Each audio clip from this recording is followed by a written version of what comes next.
Hallo. Hei, takk for sist. Det lenge siden. Vi skal prøve å gjøre noe annet enn vi har gjort før. Skal vi prøve å lage noen videoer som redigert på forhånd. Som ikke så lange som de streamene vi har gjort før. Og som på norsk med engelske undertekster. Dette her, som vi ser her, det Karsk. Han kaldblodstraver, og han så stor at han får ikke plass i en selfie-video. Men han veldig snill, litt sta, og så har han et problem i ryggen som gjør at han har bukket. Han har ikke prøvd å kaste av rytteren, men det har vært veldig ubehagelig å sitte på, for han bukker når han har rytter på. Og det alltid, når hesten bukker, det alltid et tegn på at det noe som ikke som det skal. Det lett å tenke at hesten glad, eller at det et eller annet sånn positivt, men det veldig viktig å sjekke at ikke det noe som sitter fast. Så nå skal vi se litt på hvordan vi trener en sånn hest som Karsk. Hei, Karsk. Ja, hei. Så får vi håpe at dere liker videoen.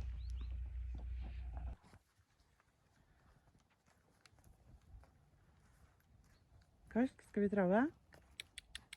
Klarer du det? Kom da. Flink ut. Bra. Opp. Riktig.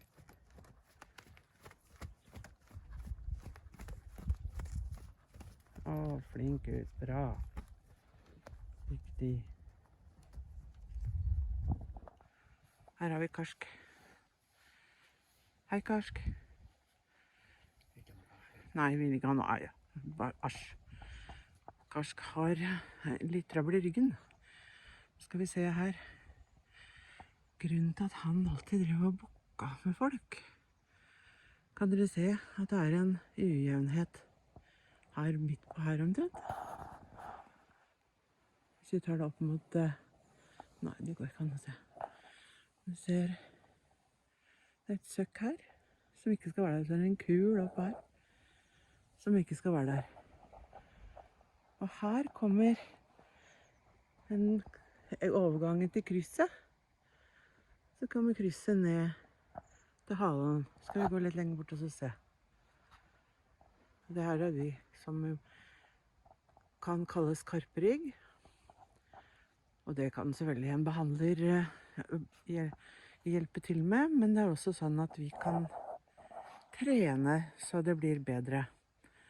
Og nå skal vi se på Pelle som skal jobbe han i hånda, og så skal jeg, Hanne, jobbe han litt i longsjen og vise noen ideer om hvordan vi kan gjøre.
skal jobbe med de tingene som sitter på oss.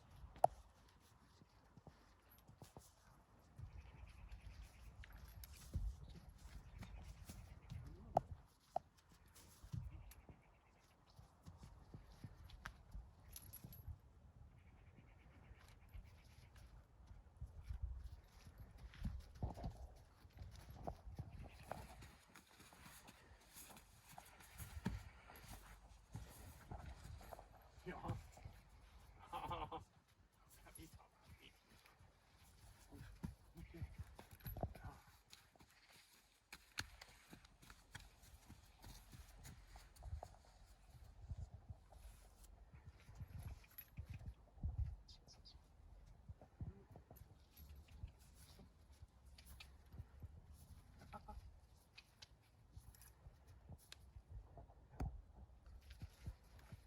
Ja.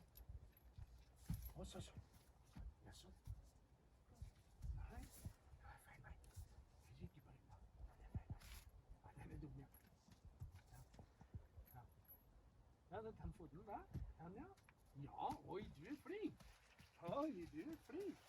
Ja, klart det er helt selv, da. Du er fin. Ja. Ja. Så bra.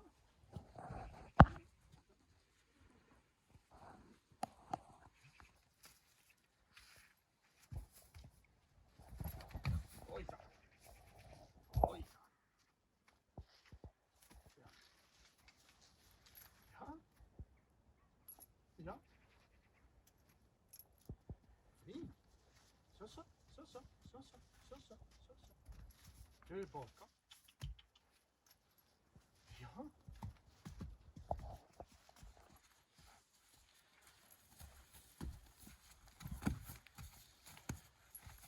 Ja. Ja, det er litt vanskelig. Ja. Ja, det er litt vanskelig. Ja. Ja, ja. Ja. Ja. Å.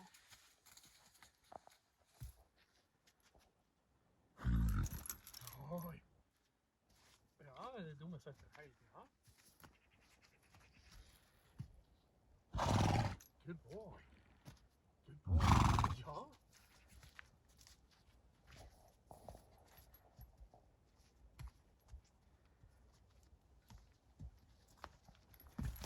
Oi, sann. Oi, sann. Sitter det bak der? Ja, vi ser det. Ja, hva skal vi gjøre med det? Hva skal vi gjøre med det?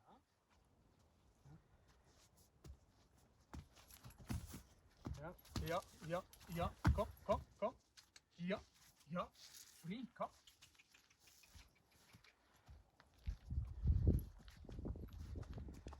Og så.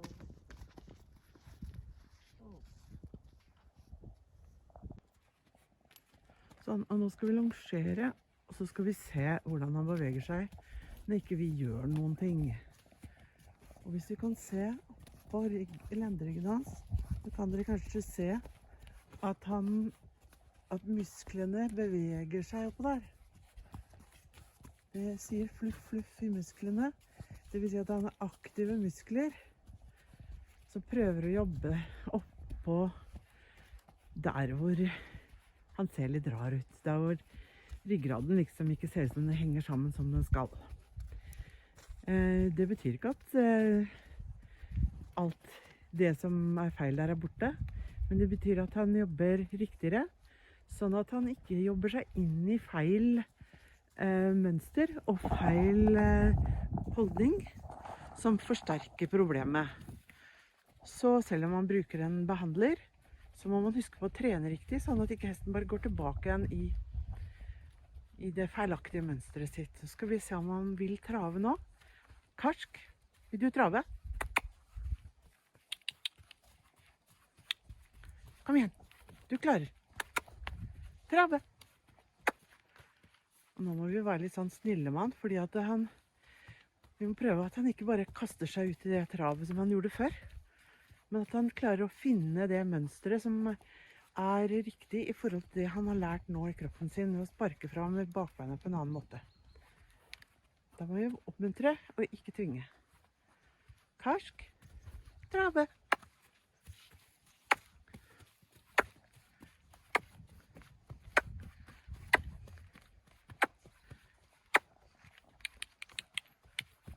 Dyktig.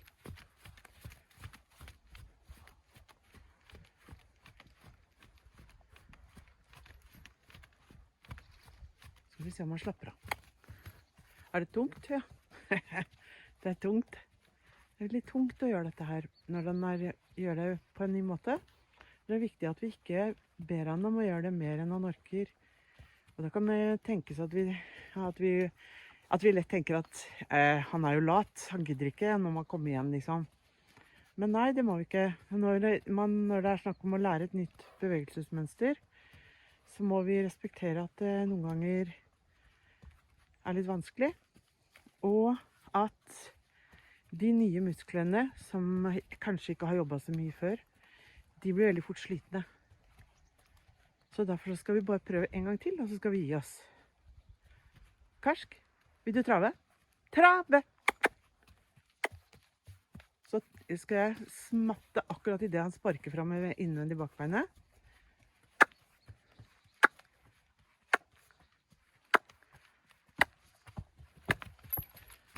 Så nå kastet han hodet litt opp i lufta og prøvde å bruke underhalsen, men så slapper han av igjen.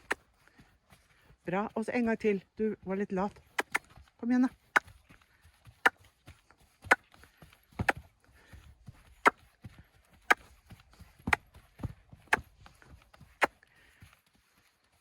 Nei, han har ikke noe lyst nå. Da må vi bare tenke at det kan vi vente med til neste gang.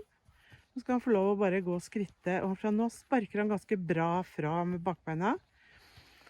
Da kjenner han kanskje at han er ikke sterk nok i korsryggen helt ennå. Eller det er noe der som ikke fungerer helt som det skal, og da må han få lov til å gå og trene de musklene i ro og mak, gjerne i skritt på denne måten her, over litt tid.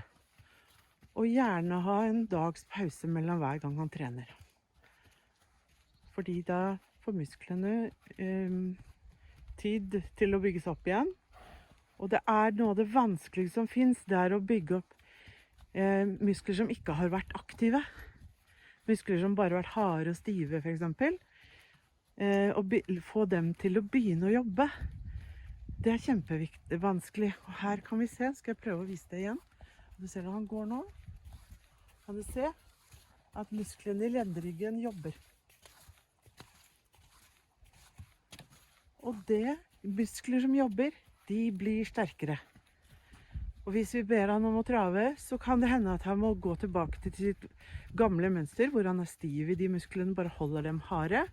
Og da trener han ikke de allikevel. Da er det ikke noe vits i.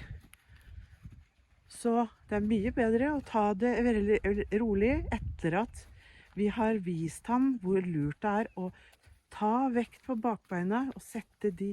Ser du hvordan han setter bakbeina nede i nå? 1, 2, 1, 2. Og han setter de ned på en rolig måte, bøyer i alle leddene og sparker fra med bakbeina, sånn at bevegelsen går hele veien over overlinja. Sånn kan vi trene.